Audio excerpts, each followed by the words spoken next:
Are you capable of abundance?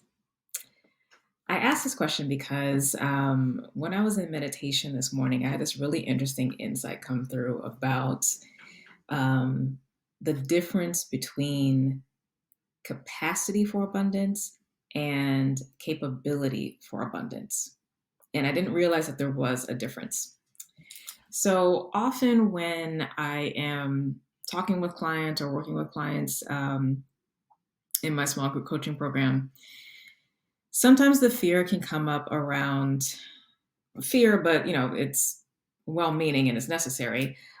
Fear about having the capacity for growth, the capacity for abundance, right?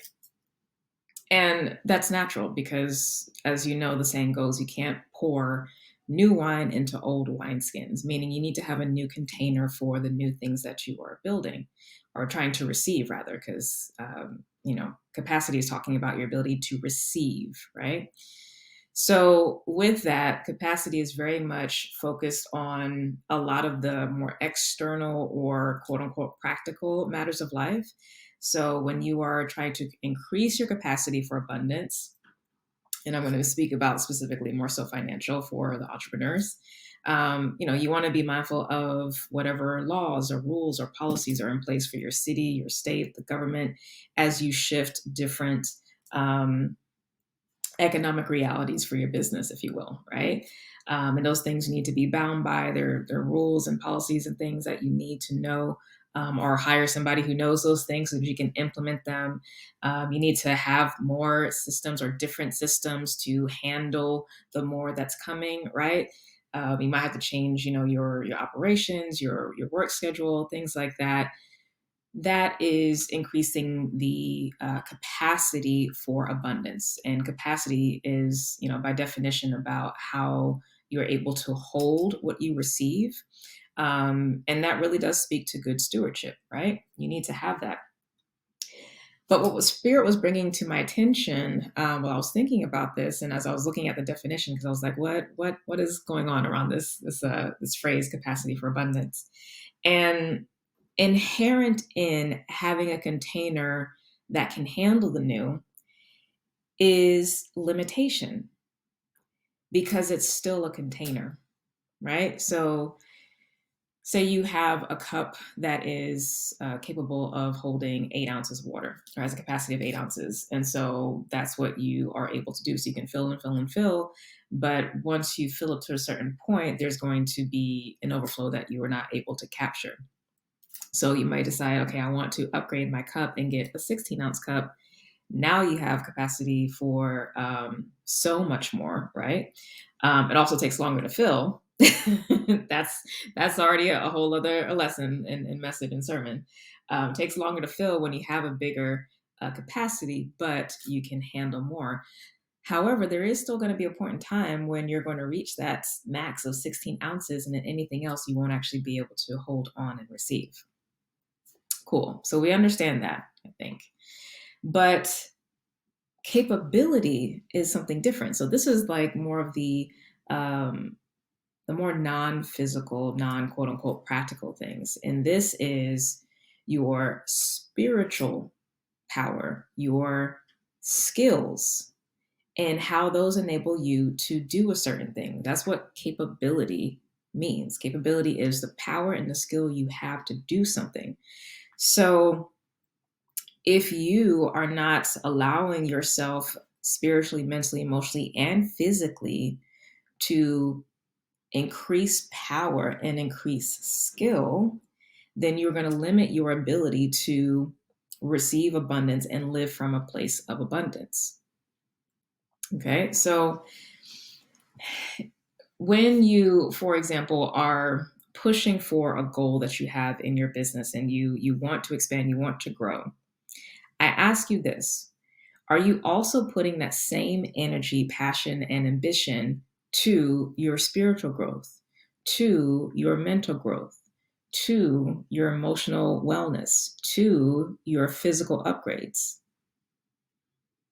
More often than not, I can tell you it's not going to be the case, especially the spiritual. That would be like one of the first places we can go that we'll let go of. But the thing is like if you are wanting to double or triple or quadruple your expansion, then you need to double or triple or quadruple your level of growth and development in all these other areas. So, what has been keeping you going to, achieve the level of success that you have where you are now is necessarily not going to be enough for what's next. It's necessarily going to have to be more. You can't stay at the beginner stage in your spiritual practices. You have to go deeper, right? Like you have to go deeper in the quality of your meditation time and how much time is there. You have to go deeper with your ancestors and expand your experience with them, or even start that if you haven't already. Expand your spiritual team, right? Expand your capabilities of working with your own energy body and allowing more of your soul to flow through you. Like that is a skill, and that taps you into your true power, right? Because alignment with purpose is about what flows through you, not what comes from your mind and projected out to the outside world. And the more abundance we want to have, the more of our self needs to be showing up. And our true self, not society's constructs of ourselves. So our true self is our true soul nature. As a reminder, we are souls having a human experience on this planet first and foremost. So spirit must be the foundation of everything. So you can look at that and say, okay, is that same energy happening here? And if it's not, then that needs to be up leveled considerably. Same thing with, mental health. Like, yes, of course, you want to be making sure that you're continuing the practices that keep you mentally strong, but it's not just the defense of bad things happening to your mental wellness. It's also, are you allowing yourself to learn new things? In particular, learn new things that are not tied to what you produce for others or what you can make money off of. Are you allowing yourself to read for pleasure? Are you allowing yourself to, especially when we talk about emotional wellness, be creative and just create things? Again, for your own pleasure, not as a way to produce something or as a way to serve others. Where is that being cultivated? And is it even being cultivated? Again, often as we strive to increase our capacity, i.e., the practical things for allowing for more abundance in our business, oftentimes we will negate our capability for doing so. And that's why we need coaches and mentors and other help to increase that for ourselves and to hold a container for us, right? Really a feedback system so that we remember that, oh, yeah, this is important. And if I don't prioritize it, because the way my mind is set up, because it was conditioned by society, I'm going to put it down on the lowest part of the to do list because that's not valued externally. However, if you really look at folks who are the top at whatever they do in whatever industry, whatever field, etc., so much effort and time and intentionality goes into really being dialed into what has them operating at peak proficiency. So they are dialed in their nutrition. They are dialed in when it comes to their physical wellness. They're dialed in for all the things, right? So too should you where you are. So, regardless of where you think you are, what you think you're allowed to do, if you want to increase abundance in your life, don't just focus on capacity, focus on capability. And if you've been with me for a while, you know I say this, our success is collective.